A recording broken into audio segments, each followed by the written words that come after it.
If you're thinking about buying an investment property near Virginia Tech, especially if it's for your student or as a long-term rental, it's natural to wonder, well, when's the best time of year to buy? Now, most people assume the best time to buy is right before the school year starts when students are moving into town and rental demand is sky high. But in Blacksburg, the timing works a little different than you might expect. So in this video, I'll walk you through the real cycle of Virginia Tech rental markets, what months make the most sense for buyers depending on your goals, and what to look for in a property and lease if you're purchasing during the fall or winter months. And if you're new here, I'm Grant Irby, local realtor in Blacksburg, Virginia, who helps families and investors buy and sell student housing and investment properties near Virginia Tech. And if you're thinking about something for your Hokie or just want to learn how the real estate market works, make sure to subscribe and check out my other videos like Should Parents Buy a House for Their College Student and Buying Student Rentals at Virginia Tech, What Parents Need to Know. I've also compiled a VT Parents Buyer's Guide that walks you through everything you need to know if you're considering purchasing an investment property right here in Blacksburg. Now, I'll put my contact information on the screen, so please reach out, introduce yourself, and tell me a little bit about your goals and how I can best help you reach them, and I'll be sure to send that parent buyer's guide your way. All right, let's dive in.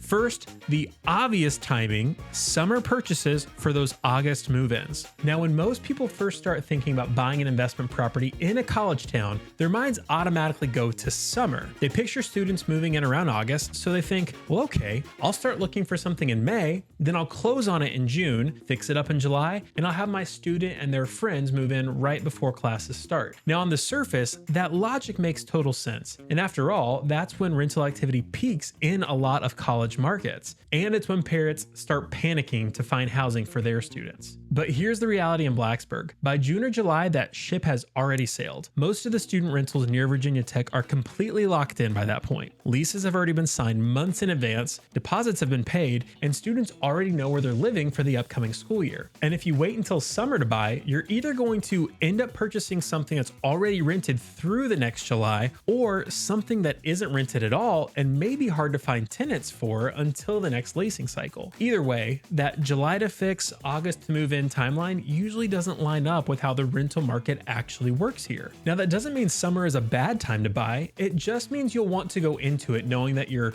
student A likely won't be able to move in right away, and B, you may need to carry that property for several months before the next lease starts. Which brings me to my next point, understanding the lease cycles in Blacksburg, because that's really what determines the best time for you to buy. Blacksburg's student rental market runs on a pretty predictable pattern once you understand how it works. Almost all student leases start in August and end the following July, and that aligns with Virginia Tech's academic calendar. But here's where it catches a lot of parents and first-time investors off guard. Students start looking for housing extremely early. For example, if your student is a freshman living on campus this year and wants to move off campus next fall, as of the recording of this video right now in November, they're probably already looking, or they will be soon. Most popular townhomes and condos are leased by late fall or early spring for the following academic school year. And by the time March or April rolls around, the townhomes or condo complexes that are in high demand may be unavailable for those August move-ins. So that means if you're a parent hoping to buy a property for your student and their friends to live in the next school year, you'll want to start your search in the fall or early winter, ideally between October and February. That way, you can purchase something in time for your student's move-in after the current lease ends. It also means that if your student doesn't yet know their housing plans, you'll want to make decisions sooner rather than later, because generally, students want to live with their friends.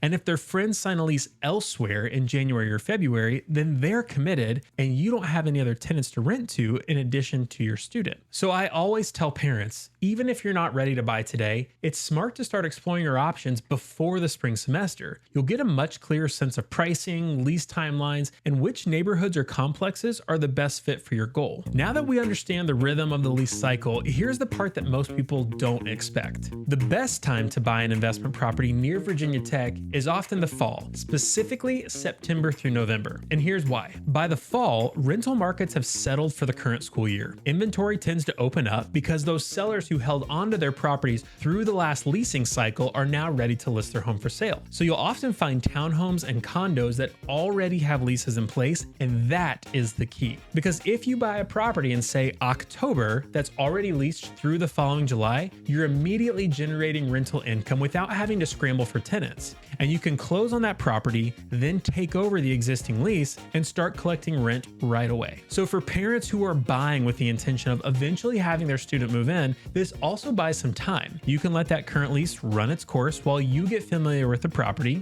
You can plan any updates or repairs, and then you can have your student move in once it's vacant the following August. So it truly is the best of both worlds. You get to own the property during a lower competition season, and you also benefit from the stability of having an existing lease. Now, the key, of course, is understanding what kind of lease you're inheriting, and that's what we'll get into next. If you're buying in the fall and you're inheriting a lease, it's important to take a close look at the financials and logistics. Here are a few big things for you to review before you make an offer. First, make sure the rent covers your expenses if that's something that's important to you. That means your mortgage payment, your HOA fees, property taxes, and insurance. Now keep in mind that insurance for a typical investment property is typically a little higher than a standard homeowner's policy, and you'll also want to budget for maintenance and any unexpected repairs. And if the property is managed by a professional property management company, they'll typically charge around 10% of the collected rent as their management fee. Now that can be worth it for the peace of mind, especially if you don't live locally. But if a property is self-managed, on the other hand, ask yourself whether you'll realistically be able to handle things like collecting rent,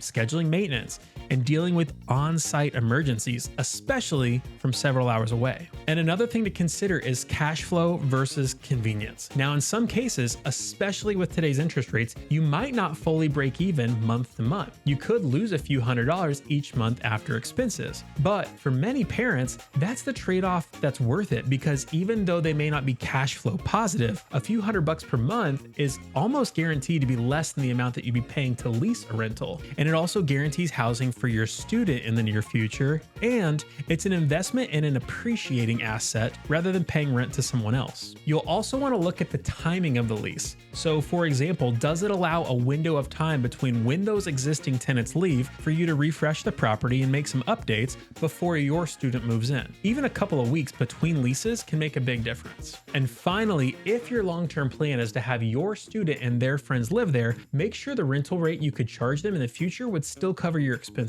and ideally provide a little bit of return. Blacksburg's rental market is super strong, but you still want to run the numbers and make sure the property fits your goals both now and later. And if all that sounds like a lot to juggle, don't worry. That's exactly what I help my clients navigate every day. Because buying an investment property in a college town like Blacksburg is not the same as buying a typical single family home. The timing, the lease structures, and the long-term strategies are highly unique. And having someone local who understands how this market works can make a world of difference. As a boots-on-the-ground realtor right here in the New River Valley, I help parents and investors identify the right opportunities, whether that's a leased townhome that makes financial sense now, or a condo that can transition into student housing later. I can walk you through which neighborhoods tend to attract student renters, what typical rents look like in each building complex, and how to evaluate HOA rules, lease terms, and management options. So if you're thinking about buying a property near Virginia Tech, whether it's for your student over the next 3 to 4 years or as a long-term investment, please reach out to me. I would love to talk with you about your goals and to walk through the local market and help you figure out the best timing and strategy for your unique situation. And again, if you haven't already, please check out my other videos. Should parents buy a house for their college student? And